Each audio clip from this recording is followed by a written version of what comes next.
नमस्कार, मेरा नाम है पंकज श्रीवास्तव और हमारे इस खास कार्यक्रम हमारे प्रत्याशी में आज हमारे खास मेहमान हैं कौशाम्बी से 2 बार के सांसद और इस बार 2024 के चुनाव में प्रत्याशी विनोद सोनकर जी। आपका हमारे कार्यक्रम में बहुत बहुत स्वागत है। धन्यवाद भाई साहब।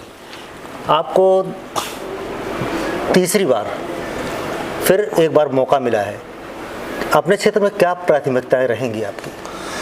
देखिए, सबसे पहले तो मैं राष्ट्रीय नेतृत्व को, प्रदेश के नेतृत्व के और कौशाम्बी लोकसभा के एक कार्यकर्ताओं के साथ साथ मतदाताओं का आभार व्यक्त करूंगा, धन्यवाद करूंगा, अभिनंदन करूंगा कि पार्टी के सहयोग से, कार्यकर्ताओं के विश्वास के कारण जो राष्ट्रीय नेतृत्व ने और प्रदेश नेतृत्व ने मेरे ऊपर भरोसा किया है, इसके लिए पूरे कौशाम्बी लोकसभा के एक एक मतदाता और एक एक कार्यकर्ता की तरफ से मैं राष्ट्रीय नेतृत्व और प्रदेश नेतृत्व का धन्यवाद करता हूं, अभिनंदन करता हूं। जहां तक प्राथमिकता का सवाल है, मैंने नई परिपाटी शुरू की है। जहां पे पार्टी अपना संकल्प पत्र जारी कर रही है, मोदी जी की गारंटी है, उस योजनाओं को गांव-गांव घर तक पहुंचाने की मैं स्वयं भी गारंटी ले रहा हूं।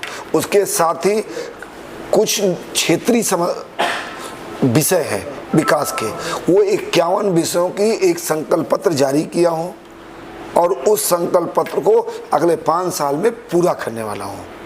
तो क्षेत्र में आपके क्या क्या मुद्दे रहने वाले हैं? 51 मुद्दे में, 1-2 मुद्दा नहीं है, 51 मुद्दे तय किया हूँ।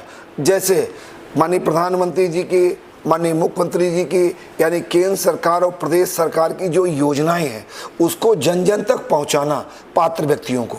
दूसरा, उसके अलावा कौशाम्बी को कुछ महत्वपूर्ण, जैसे कड़ा कॉरिडोर का निर्माण करना, कौशाम्बी में रोजगार का सृजन करना, इस तरह की 51 चीज़ें हैं। मैं वो पत्रक आपको देता हूँ, पत्रक पढ़िए और लोगों को डिबेट कराइए कि क्या विपक्ष के बाद कोई एजेंडा है क्या।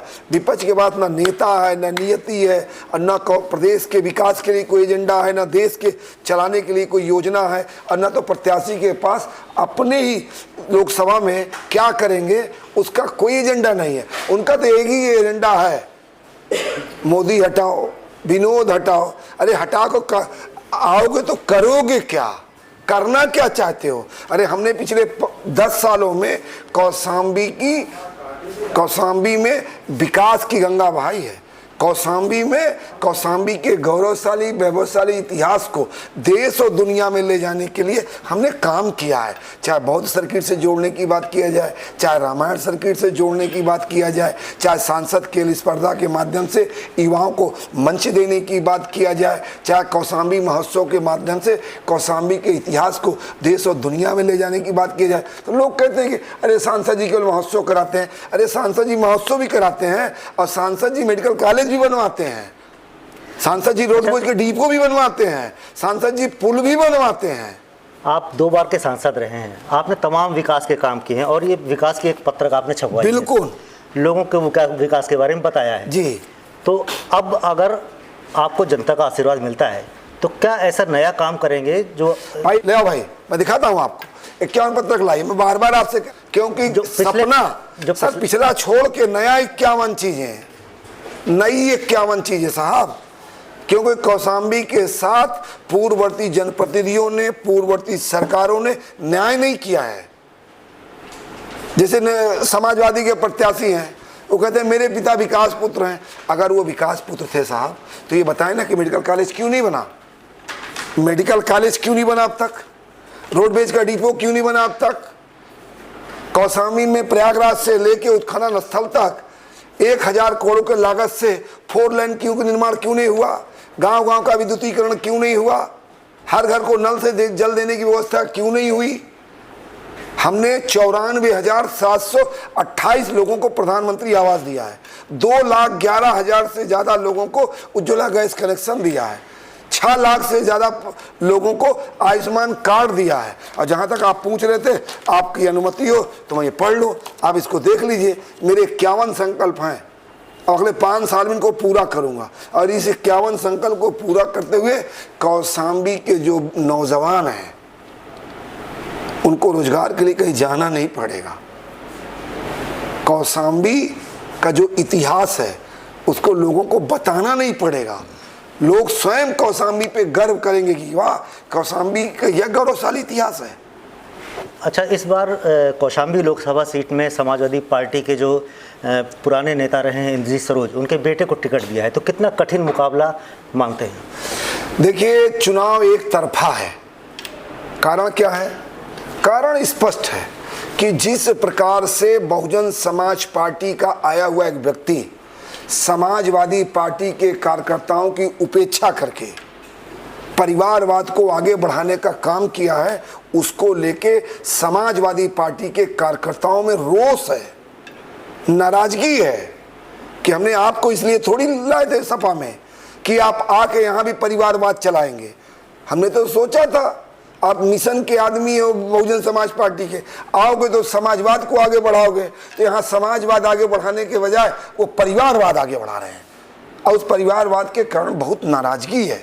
जाके पता करिए, समाजवादी का एक एक कार्यकर्ता अपने आप को ठगा महसूस कर रहा है, अपने आप को बहुत नाराज महसूस कर रहा है और समाजवादी पार्टी से इससे ज़्यादा उम्मीद भी नहीं की जा सकती। जिसके पार्टी के अध्यक्ष, राष्ट्रीय अध्यक्ष पहले आदरणीय मुलायम सिंह जी थे, स्वर्गीय मुलायम सिंह थे, अब अखिलेश जी हैं। जब स्वर्गीय मुलायम सिंह थे, सरकार में थे, तो उनके घर में 26 वयस्क थे, 26 संवैधानिक पद पर थे। और जब अखिलेश जी आए तो उसी परंपरा को आगे बढ़ाए, 4 टिकट परिवार को दिए हैं। और जब उनके नेता जो गए हैं माननीय मंत्री सरोज जी, तो वो भी कैसे सोचे, वो भी परिवार के बेटा को आगे बढ़ाओ। अब उनका बेटा कहता है मेरा पिता विकास पुरुष है। मैं सही बताऊं, आपके इंटरव्यू के माध्यम से मैं कहना चाहता हूं, बेटा भी ड्राइंग रूम में बैठता होगा ना तो अपने पिताश्री से सवाल करता होगा कि पिताजी मैं लंदन पढ़ रहा था और लंदन पढ़ के जब लौटा तो मैं सोचा मेरा पिता 25 साल विधायक रहा, 11 विभाग का मिनिस्टर रहा, तो कौशाम्बी लंदन तो नहीं होगी लेकिन दिल्ली मुंबई से कम नहीं होगी। और जब उसने देखा कि दिल्ली छोड़ो, मुंबई छोड़ो, लखनऊ छोड़ो, अरे प्रयागराज के टक्कर कभी कौशाम्बी नहीं बनाए हैं, तो उस बेटा को पीड़ा होता होगा। वो बेटा पढ़ा लिखा आया है, उसको तकलीफ होती होगी कि मेरे पिता ने 25 साल किस तरह के लोगों के अधिकारों के साथ खिलवाड़ किया है, किस तरह से कौशाम्बी के जो गौरवशाली वैभवशाली इतिहास है, जहाँ पर स्वयं भगवान बुद्ध चौमासा बिताए हों, जहाँ एक तट पे माँ गंगा विराजती हो, एक तट पे गंगा, एक तट पे माँ जमुना विराजती हो, और माँ 51 सिद्ध पीठों में से एक सिद्ध पीठ हो, जैन धर्म के छठों प्रभु का जन्म स्थान हो, जहाँ भगवान कृष्ण स्वयं शिक्षा के लिए आए हों, जहाँ की बेटी इतनी ऊर्जावान है, इतनी ऊर्जावान है कि एक बेटी के प्रेरणा से रामायण जैसे काव्य की रचना हो जाती है, होती है ना, तो वो देखता होगा तो वो नाराज होता होगा। अच्छा, 2014 में आपने पहला चुनाव लड़ा था, इसके बाद आपके वोट प्रतिशत में तरक्की हुई और 2019 में भी वोट बढ़ा, तो इस बार 2024 में क्या उम्मीद है? 30 मैं नहीं कह रहा हूँ, कार्यकर्ता से पूछ लिए, कहते हैं कि तीसरी बार 3 लाख पार। इस बार 3 लाख पार जी।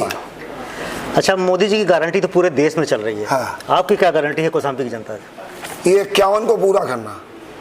2 गारंटी है, मोदी की गारंटी को जमीन तक पहुंचाना और एक संकल्प जो मैं लिया हूं उसको भी जमीन तक पहुंचाना, ये गारंटी है जी।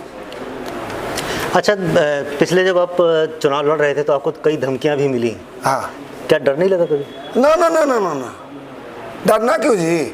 जिस दिन मरना होगा तिथि तय है, मृत्यु सत्य है, अटल है, ठीक, मरने से क्या डरना जी? जितनी दिन परमात्मा प्रभु राम ने सांस दिया है उतना दुनिया की कोई ताकत ले नहीं सकती, और जो नहीं दिया है दुनिया की कोई ताकत दे नहीं सकती साहब। अच्छा, एक सवाल ये है कि कौशाम्बी की जनता आपको वोट क्यों करे? हाँ, कौशाम्बी की जनता वोट इसलिए करे कि पिछले 10 सालों में हमने 3 साथ एक काम किया। एक तो कौशाम्बी में विकास की गंगा बहाई, दूसरा हमने सरकार की योजनाओं को जन जन तक लाभ पहुंचाया है, लाभ पहुंचाने का काम किया है, तीसरा कौशाम्बी की जनता हमको इसलिए आशीर्वाद दे कि पिछले 10 साल का जो मेरा राजनीतिक जीवन है निष्कलंक है, मेरे ऊपर कोई भ्रष्टाचार का आरोप नहीं है, और मैं कौशाम्बी के गौरवशाली वैभवशाली इतिहास को स्थापित करना चाहता हूं और कौशाम्बी के नौजवानों को उनके घर में रोजगार देना चाहता हूं। मैं कौशाम्बी की जनता से कहूँगा कि आज जब मोदी जी के नेतृत्व में पूरे देश में जाति का गठबंधन टूट रहा है, जात टूट रहा है, तो कौशाम्बी के लोगों ने जात से ऊपर उठ के मुझको दिया है। लोग कहते थे सोनकर समाज के लोग कितने हैं, अरे मुझको गर्व है, कोई जात की राजनीति करता होगा, फला जात, मैं सर्व समाज का नेता हूँ, मुझको सब समाज वोट देता है। इस ड्राइंग रूम में बैठे देख लीजिए, ठाकुर बैठे हैं, पाल बैठे हैं, पंडित बैठे हैं, पटेल बैठे हैं, कौन नहीं बैठा है, सर्व समाज के लोग हैं, ठीक है ना। तो मैं सर्व समाज की राजनीति किया हूँ, सर्व समाज की ही राजनीति करने वाला हूँ। बहुत बहुत धन्यवाद।